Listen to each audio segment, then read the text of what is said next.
Talafalava o se whaapoponga o talafou ale Radio Samoa. Whai mai alo malosi lava le whaamoemoe o Amerika o le ai se hawanoa o se marienga e taunu iai ma Iran.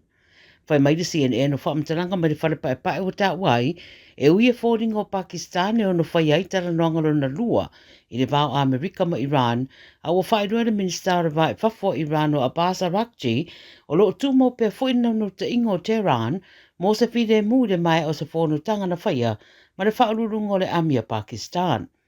O whaamata wane le militeria Iran e whaatatau i whera ua inga i le sami ula ula po le Red Sea pe a whaia whaawau pia le poloka a Amerika i wafo Iran.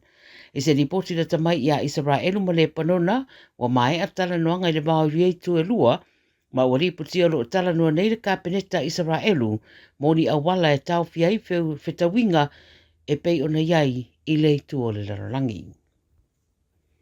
I Peritania, e to o lua po eina e leo na o se tau mawhainga e susunu se sunako po o se malu tā puai i le tu i mātu o lona tona, ma salomia o ni ospa inga ua whaia whaasanga i tangata iutaia i lea whae tū. O se di e whaasu rona tausanga ma se tama ta i e whaasa purufitu tausanga na mātutua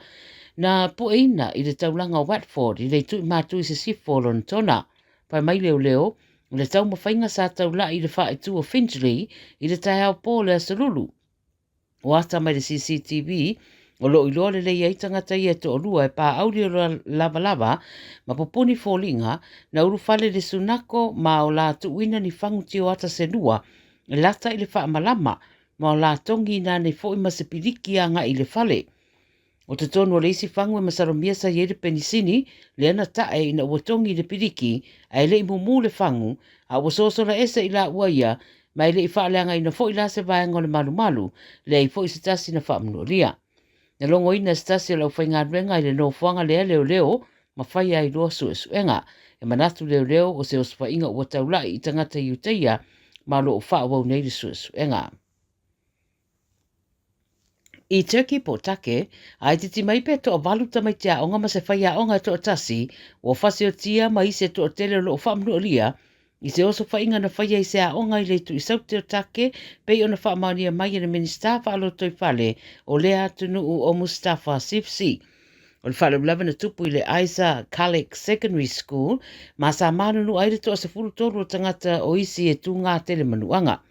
O lo ta ua le BBC o le tamatiti se furu whata usanga na whaatinoina le ospainga wa mariwa i le whale ulawe. Ma tupu mai le whale ulawe le so, a le vai senei lawa fo i le to o sfuru wono na manulua ina ua ta whana e se tasi fo i ta maonga i le tu i sautu le atunuu ia mai e to e whao o i le oti i ate i lawa murimuriane.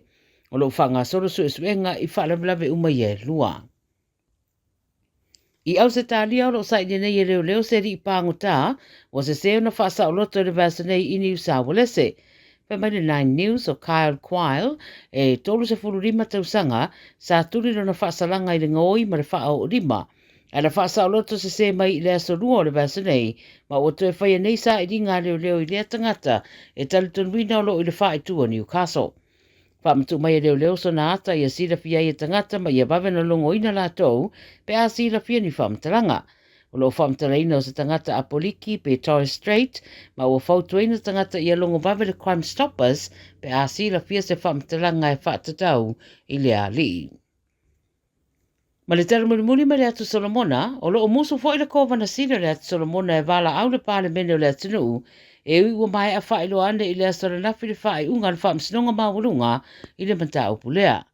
O whaeloa le ripote o pito la tamai o le mata upule nei, o le ua tuina le apiri le malo i le whae unga ma le whaamsinonga mawalunga, whaatonu ai le pāle mene i a vala au le whono le pāle mene i te tonu o le tolu aso.